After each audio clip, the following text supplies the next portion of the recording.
Hi, and thanks for watching this message video. Today we're continuing on in our series where we're going through the entire book of Isaiah, and we're trying to learn all that we can as followers as to how God would want us to live by looking at the life of Isaiah and the things that he said to the people of God then.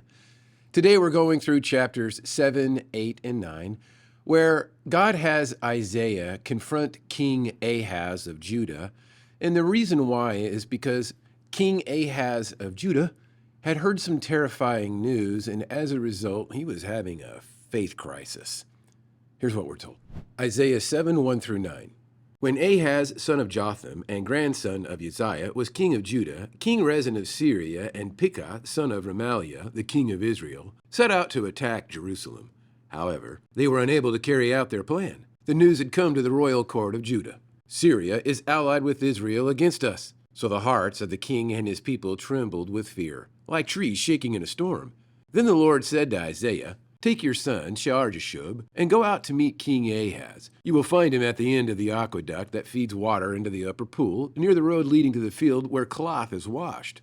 Tell him to stop worrying. Tell him he doesn't need to fear the fierce anger of those two burned-out embers, King Rezin of Syria and Pekah, son of Remaliah. Yes, the kings of Syria and Israel are plotting against him, saying, 'We will attack Judah and capture it for ourselves. Then we will install the son of Tabeel as Judah's king.'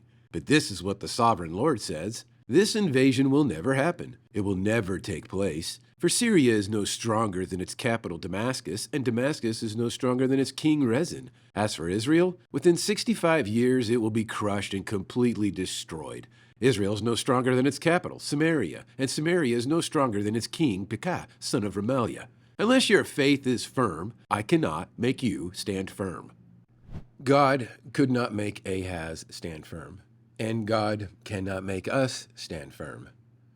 Based on the evidence that has been presented to us, we will either believe in God or we won't.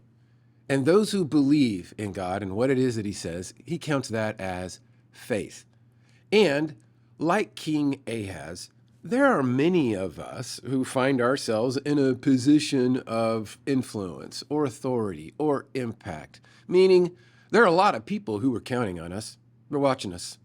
And whatever it is that we are putting on display, like King Ahaz, that's the same kind of thing that now is going to influence or impact them. And I can assure you of this. When we display fear in our circumstances rather than our faith in God, it will cause fear to spread to those watching us. And in this situation, the fear of Ahaz, the king, had spread to an entire nation. They were all shaken like trees. So, as a result, what God needed to do was to demonstrate to him that he was faithful. And so he had Isaiah go to Ahaz and proposition him in such a way that he gave Ahaz the opportunity to test God, to literally ask him for a sign that would prove his faithfulness. But we're told that Ahaz passively refused, which totally angered Isaiah, which led to a response in this manner. Isaiah 7:14 through 16.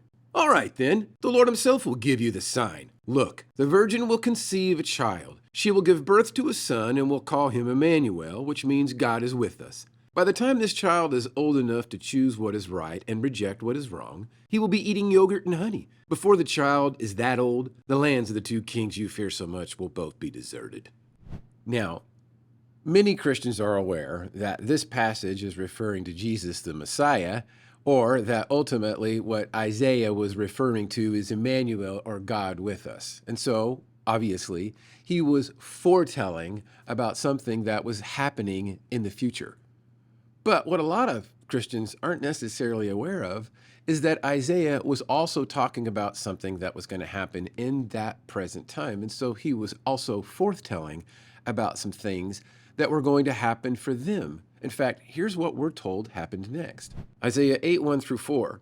"Then the Lord said to me, 'Make a large signboard and clearly write this name on it, Maher-Shalal-Hash-Baz.' I asked Uriah the priest and Zechariah the son of Berechiah, both known as honest men, to witness my doing this. Then I slept with my wife, and she became pregnant and gave birth to a son. And the Lord said, 'Call him Maher-Shalal-Hash-Baz. For before this child is old enough to say Papa or Mama, the king of Assyria will carry away both the abundance of Damascus and the riches of Samaria.'" Okay, so let me explain this.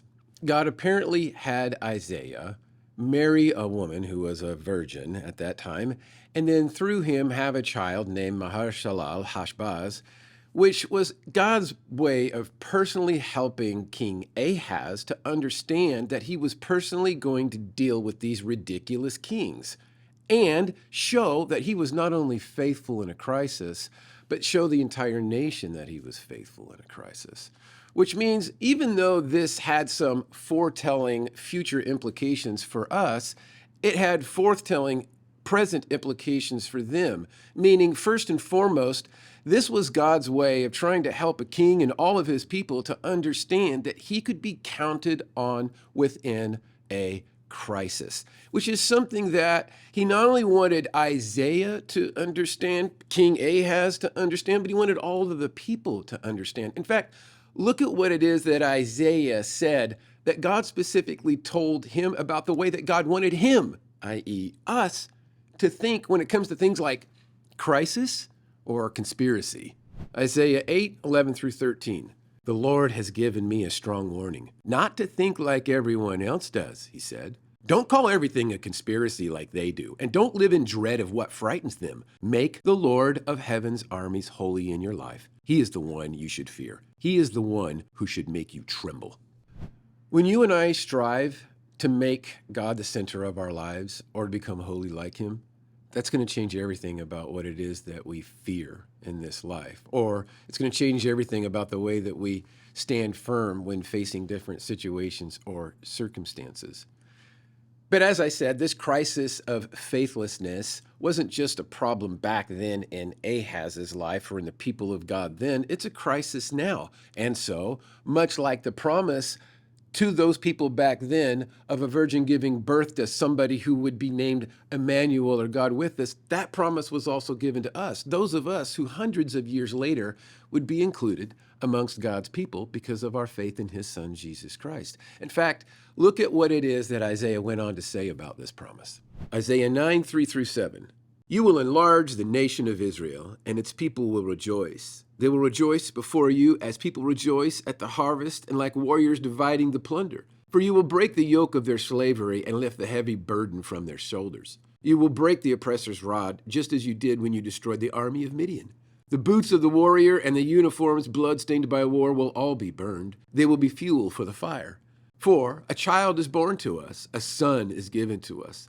The government will rest on his shoulders, and he will be called Wonderful Counselor, Mighty God, Everlasting Father, Prince of Peace. His government and its peace will never end. He will rule with fairness and justice from the throne of his ancestor David for all eternity. The passionate commitment of the Lord of Heaven's armies will make this happen. In chapter 7-9, Isaiah's primary message to Ahaz and the people of God was that God can be trusted.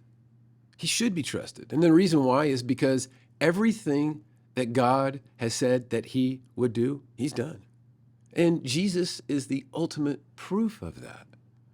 And so if you are a person who considers yourself to be a part of the people of God, that you are one of his children, then you need to know that what God expects from you is the same thing that he expects from me and the same thing that he expected from King Ahaz or from Isaiah or from all of the people back then. And it is this, that when we get bad news or when we face some sort of a crisis, it does not matter what it is, that he wants us to stand firm because he can't make us stand firm. But if we will stand firm and trust in him and rely on him, then he will show up and he will prove that he will protect us from harm. And he has done that in through so many different miraculous ways that now that you and I, those of us who are faithful followers of Jesus Christ and through his Spirit have learned that we have not been given a spirit of fear, we must recognize that for the sake of God and for the sake of others, we must stand firm.